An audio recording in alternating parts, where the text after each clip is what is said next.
ఉపాధ్యాయులను భావి భారత నిర్మాతలుగా గుర్తించి మాకు ఈ స్థానాన్ని కల్పించడము, మాకు శిక్షణ ఇవ్వడానికి పూనుకున్న వారికి నేను చాలా కృతజ్ఞతలు తెలుపుతున్నాను.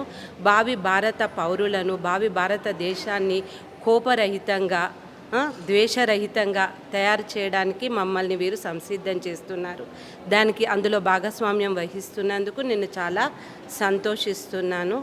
ఈ ఏర్పాటు చేసిన పెద్దలకి కృతజ్ఞతలు తెలుపుకుంటున్నాను. నా వంతు బాధ్యతగా ఇక్కడ వీరు చెప్పిన విషయాలన్నీ మా పాఠశాలలో అనువదిస్తూ పిల్లల్ని కూడా బాగా అభివృద్ధికి తేవాలని తెస్తానని మీకు ఈ సందర్భంగా తెలియజేస్తాను. టీచర్ మీరు పిల్లలతో బాగా డిఫికల్టీగా ఫీల్ అయ్యేటువంటి సిచ్యువేషన్స్ ఏంటంటే అంటే ఈరోజు రేపట్లో పిల్లలు చాలా అల్లరి చేస్తున్నారు. వాళ్ళు టీచర్లకు ఇవ్వాల్సినంత గౌరవం ఇవ్వడం లేదు. ఇవ్వకపోయినా కూడా వాళ్ళ యొక్క పసితనాన్ని మేము ఆస్వాదిస్తూ వాళ్ళని మంచి పౌరులుగా తీర్చిదిద్దడానికి మాలో సహనాన్ని మేము నిద్రలేపుతూ వాళ్ళతో ఎప్పటికప్పుడు చాలా ప్రేమగా, స్నేహంగా ప్రవర్తిస్తూ వాళ్ళను మా దారిలోకి తెచ్చుకొని మేము వాళ్ళ స్థాయికి దిగి వాళ్ళని మంచి శిక్షణ ఇవ్వడానికి మేము కృషి చేస్తూ ఉంటాము. Do you really think that marks decide చేస్తే స్టూడెంట్ లైఫ్ని అంటే? మార్క్స్ ఏమాత్రం డిసైడ్ చేయవండి. ఎందుకని ఒక స్టూడెంట్కి ర్యాంక్ కోసం, మార్క్స్ కోసం లైక్ ఫస్ట్ క్లాస్ నుంచి 10th వరకు కావచ్చు, సో ఫస్ట్ ర్యాంక్ రావాలనేటువంటి హోప్ని ఇస్తున్నారు. కానీ ఈరోజు ఎంతమంది ర్యాంకర్స్ ఒక మంచి పొజిషన్స్లో ఉన్నారు. ఫెయిల్యూర్ అయిన వాళ్ళంతా కూడా ఒక ఎంటర్ప్రీనర్స్గా వెళ్ళినటువంటి రోజుల్లోగా. సార్, ఇది చాలా మంచి ప్రశ్న మీరు వేయడము. మార్కులు ఎక్కడ మన యొక్క భవిష్యత్తును నిర్ధారించవు. అతనిలో ఉన్న స్కిల్ని, అతనిలో ఉన్న నైపుణ్యాలను మనం గుర్తించగలిగి వాటికి చేయూతనివ్వగలిగితే విద్యార్థి తన జీవితంలో బాగుపడతాడు, సమాజానికి ఉపయోగపడతాడు. మార్కులు ఎప్పటికీ వాళ్ళ జీవితాన్ని నిర్దేశించవు. మంచి మార్కులు తెచ్చుకొని ఉద్యోగాలు లేక ఉన్న విద్యార్థులను, పౌరులను మనం ఎంతమందిని చూడడం లేదు. కాబట్టి నా ఉద్దేశంలో మార్కులు అనేటివి వాళ్ళ భవిష్యత్తును, భవితవ్యాన్ని ఎప్పటికీ నిర్మించవు. దానికి ప్రామాణికం కాదు. అదొక మైలురాయి కాదు, అదొక గీటురాయి కాదు. కాకపోతే మనము వాళ్ళని ఏ విధంగామైన మంచి మనుషులుగా, మంచి పౌరులుగా, వివేకవంతులుగా, మానవతావాదులుగా తీర్చిదిద్దాలన్నదే నా ఆలోచన. మేడం, ఒక స్టూడెంట్కి 95% మెరిట్ వచ్చేటువంటి స్టూడెంట్ నా ఉద్దేశం సొసైటీలో 95% ఆఫ్ నాలెడ్జ్ ఉందా? జస్ట్ మార్క్స్ కోసమే అంకితం అయిపోయింది. నా దగ్గర 49 అయినా 94 అయినా భేదం లేదండి. 49 వచ్చిన స్టూడెంట్ అయినా ట్రీట్ చేస్తారా? ఇద్దరిని ఒకే రకంగా ట్రీట్ చేస్తారు. కాకపోతే తన లైఫ్లో తను ఎలాంటి స్కిల్స్ని ఉపయోగిస్తుండు, తన జీవితంలో ఎదురయ్యే సమస్యలను తను ఏ విధంగా ఎదుర్కొంటుండు, సమాజానికి తను ఏ విధంగా ఉపయోగపడుతున్నప్పుడు 47 వచ్చిన విద్యార్థినైనా కూడా గౌరవించదగ్గదే. ఇక్కడ 94 అన్నది కాదు ప్రామాణికం. మార్కులు ఎప్పుడూ గీటురాయి కాదు. Madam, what's your suggestion to the young generation? So చదువుని కాస్తంత భారంగా ఫీల్ అవుతూ ఉంటారు. సో ఏ పనైనా సులువుగా నేర్చుకోవడం, ఇష్టపడి చదవాలండి, కష్టపడి చదవకూడదు.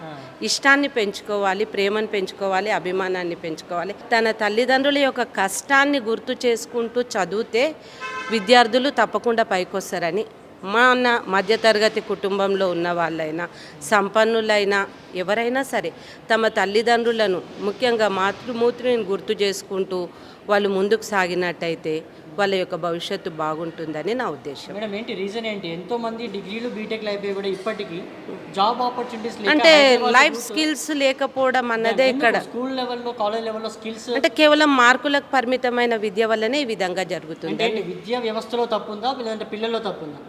రెండిట్లో ఉందండి. వ్యవస్థలో ఉంది, విద్యార్థుల్లో ఉంది, తల్లిదండ్రుల ఆలోచనలో ఉంది, మన సమాజం యొక్క తీరుతెన్నుల్లో ఉంది. మన సమాజం కూడా పర్టికులర్ ఒక కోర్సు చేసిన వాళ్ళకే గౌరవం ఇస్తుంది. ఆ పద్ధతి మారాలి. ఒక రిచ్ కిడ్ అన్నవాడు ఒక సాధారణ పనిలో చేరితే అతన్ని గౌరవించండి. అప్పుడు సాధారణ మనుషులు కూడా మనం ఈ పని చేయడంలో వాళ్ళు గౌరవాన్ని పొందుతారు. కానీ ఈ పనులు మాత్రమే చేయాలి, ఈ పనులు చేయొద్దు అని ఎప్పుడైతే సమాజం అనుకుంటుందో, తల్లిదండ్రులు అనుకుంటాయో, అప్పటి వరకు ఈ నిరుద్యోగ వ్యవస్థ పెరుగుతుంది.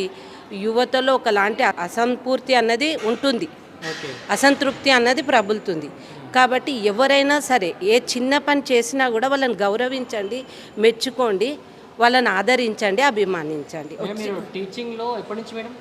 25 years experience. 25 years experience. So ఎప్పుడన్నా మీరు గిల్టీగా ఫీల్ అయినారా ఒక స్టూడెంట్?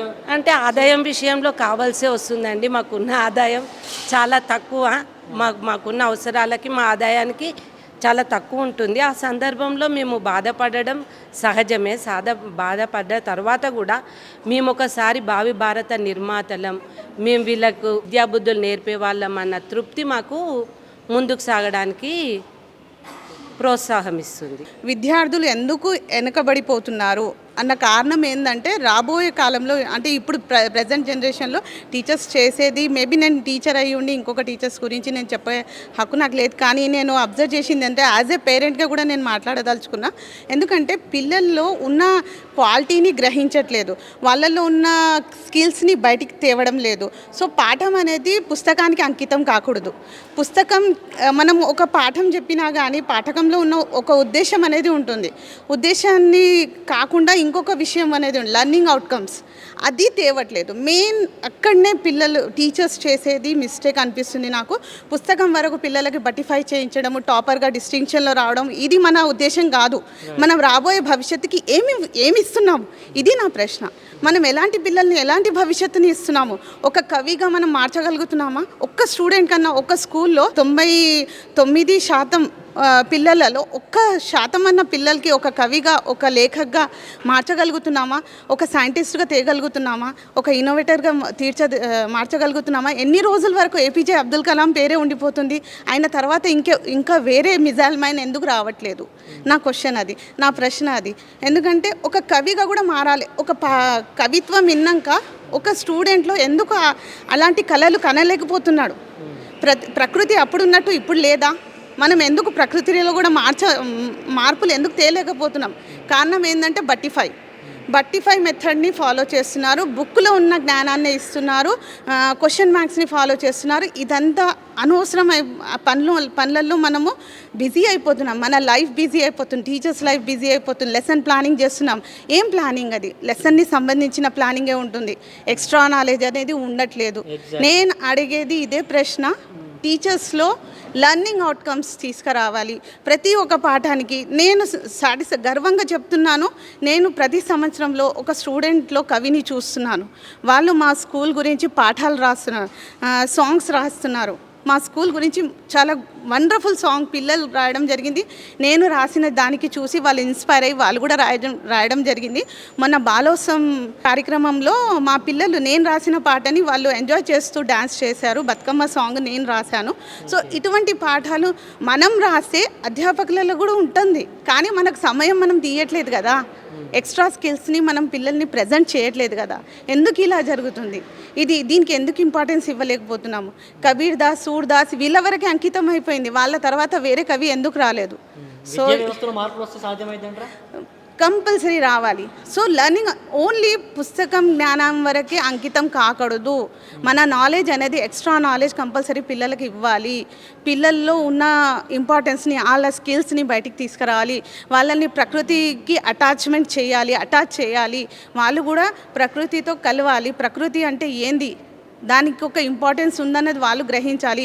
అప్పుడే మన భవిష్యత్తు, మన ప్రకృతి కూడా మనకు అందాన్ని ఇస్తుంది. కాకపోతే మనం ఇవన్నీ పిల్లల్ని అందజేయలేకపోవడం వల్లనే మనకు ఇలాంటి భవిష్యత్తు ఏర్పడుతుంది. చాలా బాధతో చెప్తున్నాను. మనము పాత పుస్తకాలలో ఉన్నటువంటిదే రిపీట్ చేసి చదువుతున్నాం, కానీ కొత్తది మాత్రం ఏమీ రావట్లేదు.